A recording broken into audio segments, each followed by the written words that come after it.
मैं रेडियो नोएडा से हूँ और मेरा नाम ब्रह्म प्रकाश है। Community radio association of India में मैं जॉइंट सेक्रेटरी के तौर पर काम कर रहा हूँ।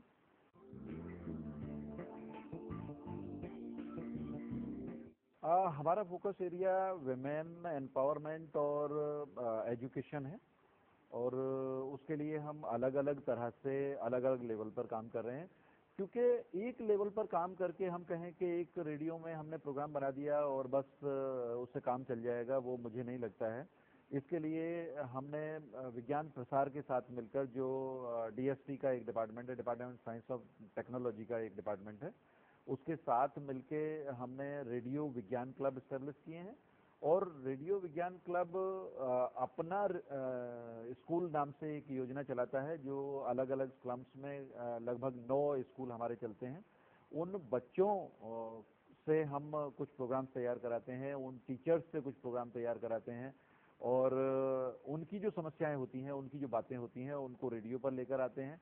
और कई बार हमें इतनी खूबसूरत बातें सुनने को मिलती हैं, देखने को मिलती हैं कि हमें लगता है कि जो हम काम कर रहे हैं वो बहुत अच्छा है, यूनिक है। और यदि मैं इसके सेकंड पार्ट पर बात करूं कि हम विमेन एम्पावरमेंट के लिए काम कर रहे हैं, तो उसमें एक बड़ी खूबसूरत सी योजना हमने शुरू की, परिवर्तन। क्योंकि महिलाओं के बीच में जब हम जाते हैं तो उनकी हेल्थ और सैनिटेशन को लेकर बड़ी प्रॉब्लम्स हैं।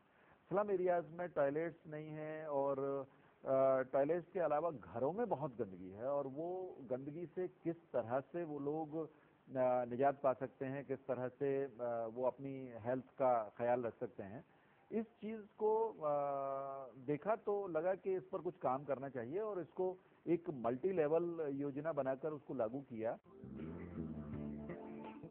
परिवर्तन नाम से एक संस्था हमने स्लम में स्टार्ट करी और उस संस्था में जो महिलाएं हैं वो सैनिटरी नैपकिन्स बनाती हैं और वो जो सैनिटरी नैपकिन्स हैं उनको डिस्ट्रीब्यूट खुद ही करती हैं, सेल करती हैं, उससे एक इनकम जनरेट होती है।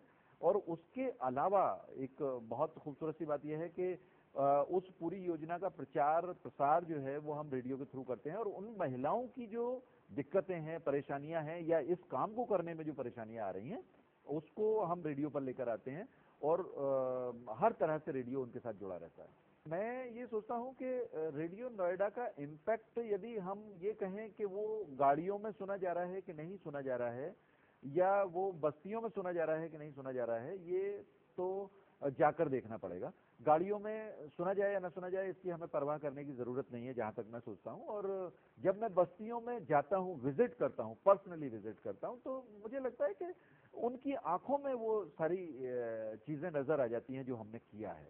उन प्रोग्राम्स के बारे में वो चर्चा करते हैं, क्योंकि उनकी आवाज उनको सुनने को मिलती है। वो कहते हैं कि हमने अपनी आवाज सुनी थी, वो बहुत अच्छी थी, आपने सर ऐसा किया वैसा किया। वो जो सारी बातें हैं उससे हम मेजर कर पाते हैं कि हाँ, ये रेडियो सुना जा रहा है और इसका लाभ उन लोगों तक पहुंच पा रहा है जिनको हम फोकस करके चल रहे हैं।